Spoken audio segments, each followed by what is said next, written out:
Professor He, you received the Global Energy Prize in the Traditional Energy nomination for the development of extra and ultra high voltage power transmission technologies. How would you explain the essence of the technology in simple words? Yeah, first I'm really glad to be the recipient of 2025 Global Energy Prize. So for my research works, it focuses on UHV power transmission technology. So it present, the power source is very far from the customers. So my technology, we connect the power source and the customers who are very long distance, more than 3,000 kilometers. So in the past, this is very difficult. If we use 500 kV transmission line, the power loss will be very high. And if we use UHV transmission line, the power loss will be reduced. Yeah. So if in a simple word, this kind of technology will let the renewable energy close to you. Yeah. Okay. You are also a renowned expert in underground power transmission. Okay. So what is this technology? How does it work? And what are the prime examples of its implementation? So for the underground power transmission, there are two aspects. First one is gas insulated transmission lines.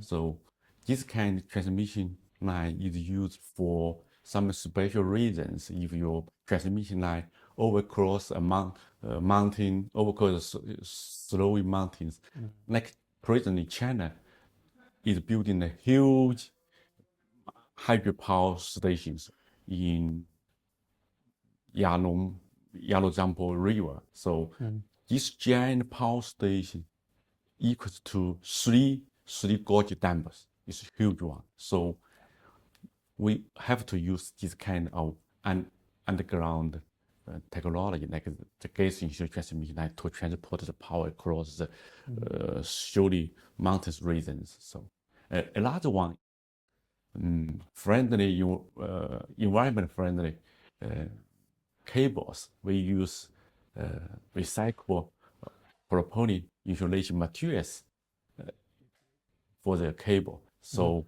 this kind of cable will have a huge, how to say, can realize large capacity transmission. Yes.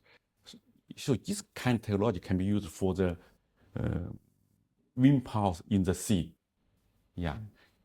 Because this kind of new cables, the capacity of these new cables is equal to about, can deliver 40% more than traditional cable. So it's very useful for the power transmission route under the sea, for the wind power in sea. Yeah.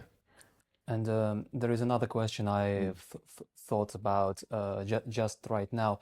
Which cables should be better protected from the environmental causes? The higher ground ones or the underground ones, like the traditional ones, or those that go underground? Because if you think about it, maybe those that are in the open air, that maybe they should not be, but maybe they should be better protected against like wind, snow, I don't know, some other causes and so on. Or am I mistaken here?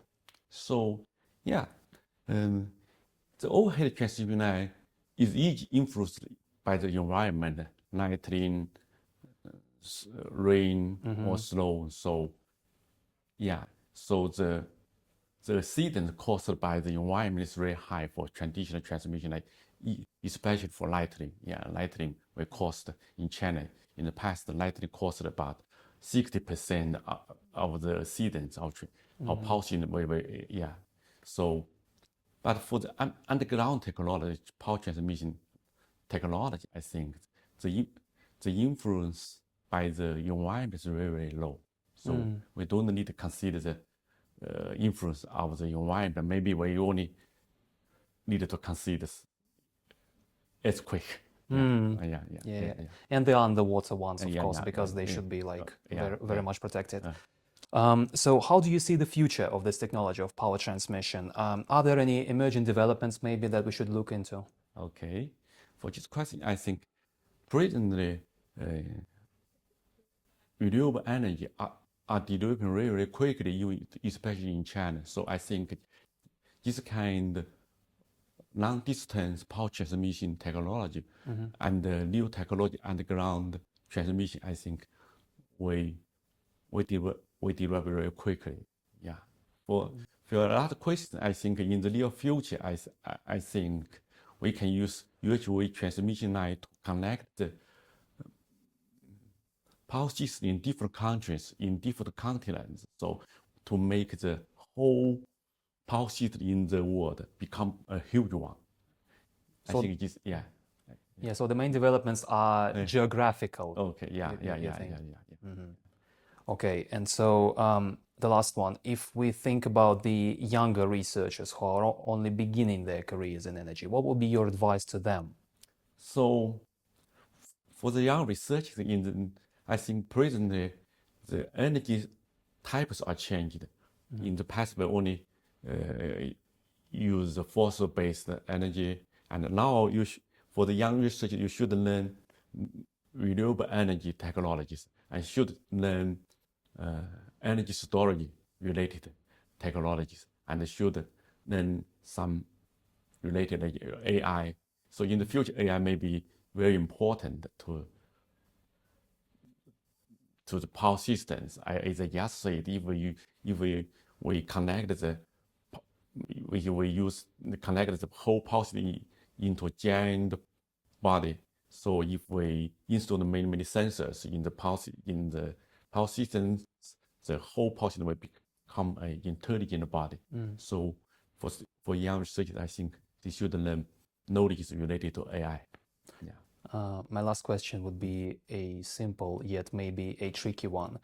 Do you think that AI will replace humans completely in terms of the controlling the energy field of the world? I don't think so. I think if the energy is only controlled by AI, that will be dangerous. I think AI should be main guided. They should controlled by people. Even the world cannot automatically controlled by AI. So that will be dangerous. I think so. Okay, thank you very much. Thank you for your interview.